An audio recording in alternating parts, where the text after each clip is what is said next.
Hi there, and welcome back to our next modeling session.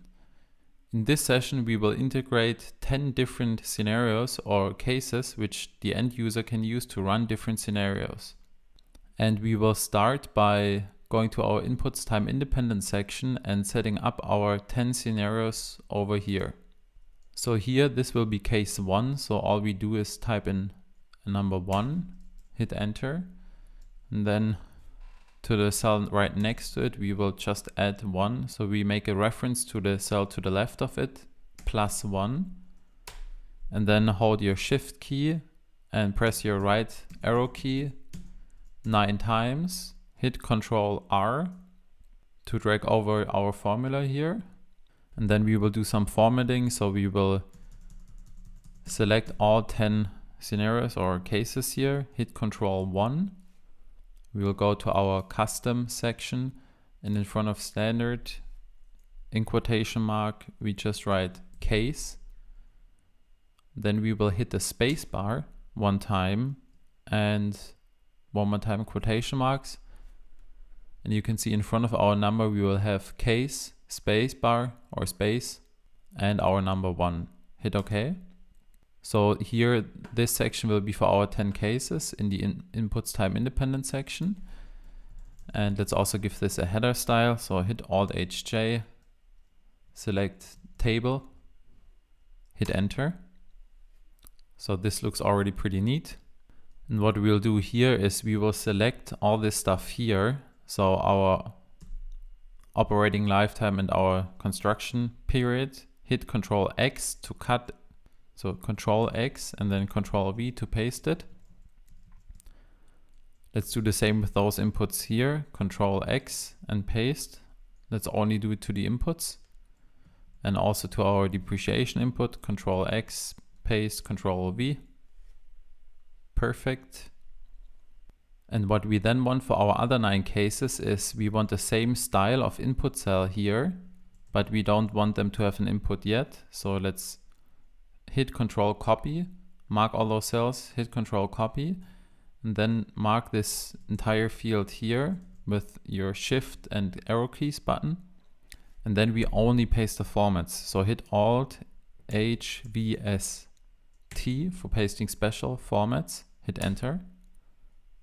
Perfect. And then we will of course also need a case selection. So what we will do is we will implement 2 more rows up here. Let's actually select row 3, hit Ctrl plus 2 times, 2 times. And you can see those rows here are not formatted. So let's mark all of those. We can use our shortcut Shift spacebar, hit Alt-HJ, and for this we will select a header 0 style. Hit enter. And you know what, that's actually a little too wide. So this is 20 pixels wide. So let's also do this for these 2 rows, 20 pixels is enough. And then here in column L, we will actually implement our live case. So here in L2, we will write live case. And here, let's just select a font of size 11. Let's do 11, that's fine.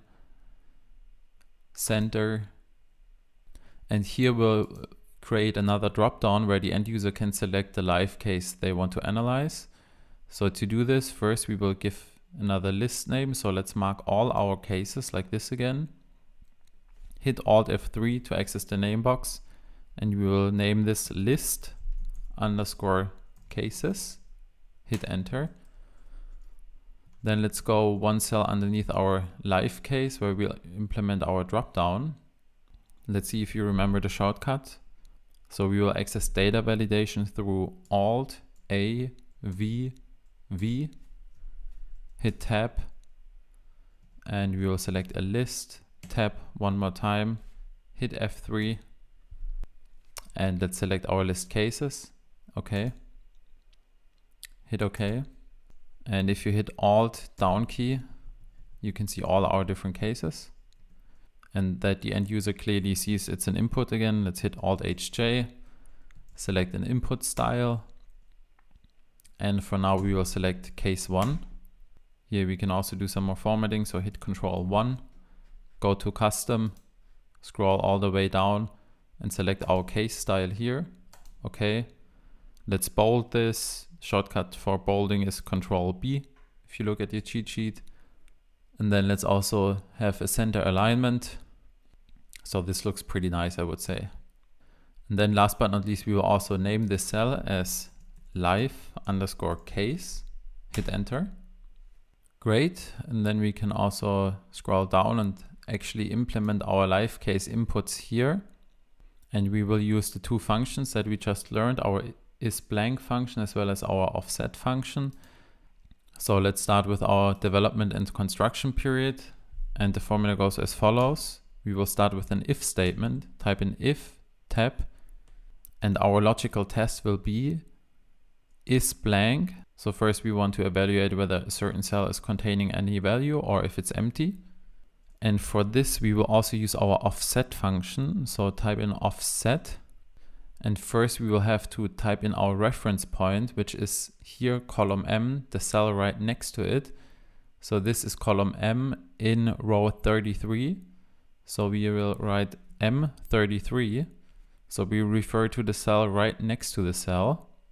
That's our reference point. And then again, it's important that we anchor our column, but not our row. So we will hit F4 1, 2, 3 times. That way, if we copy and paste this formula down, this reference will move, but it will always just refer to column M. Comma, we don't want to offset this function by any rows, which is obvious. We just want to move in our columns, which is our different cases. So type in 0, and then the offset value for our columns is our live case. So since this value here is 1, we will select our live case, and this reference here will be offset by 1. So it's referring to column N actually. This is exactly what we want to achieve. So let's close this offset function. And then we also close our isBlank function. And then if this value is true, so comma. So if our cell of our current case is 0, so let's say we selected case 3, and in this case, case 3 would be empty, then this isBlank function would return true. So yes, this cell is empty. So what do we want to refer to instead? We want to refer to our base case, which is case 1. So we want to refer to cell N, column N, which is our first case, 33.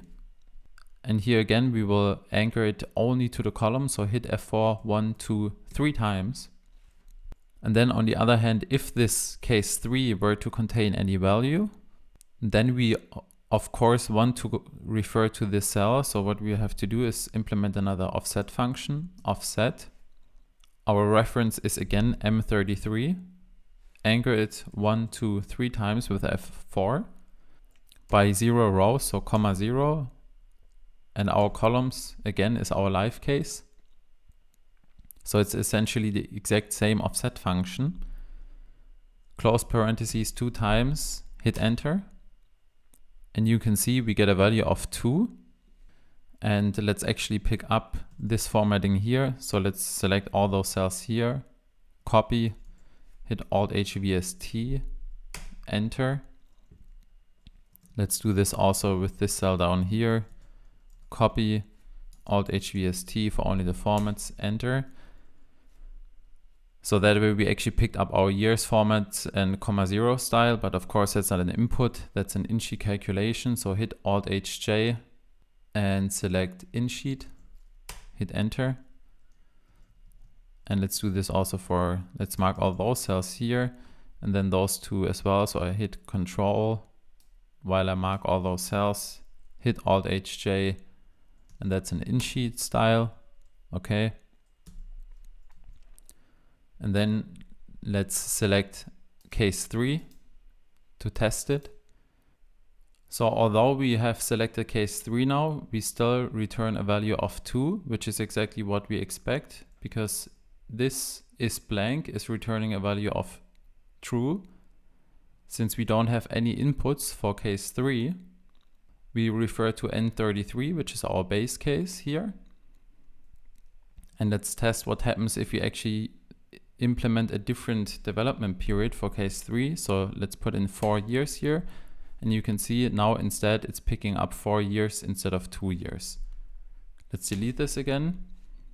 And you can see this is a really helpful way of ensuring clear visibility of what different cases have inputs in comparison to our base case. Okay, now we are pretty much done. All we have to do is copy and paste this formula for the other sections. So for our operating lifetime, we will copy this, Control C, then hit Alt HVS for pasting special. In our case, we now want to paste special our formula. So hit F and it selects formulas, hit enter. And now let's mark our other cells down here. And there's another super helpful shortcut. So if we want to repeat the same step that we have just done previously, so I just pasted special the formula, I can do this again by simply pressing F4. So I select those cells, press F4. And what we have done is pasted this formula just as before, but kept our style. Let's do this one more time over here, L45, press F4. So this is also working properly, which is exactly what we expect. Great. And now we have implemented successfully a different scenario analysis section with our isBlank and offset function. Great. This was it for this session, and I will see you in the next video. See you there.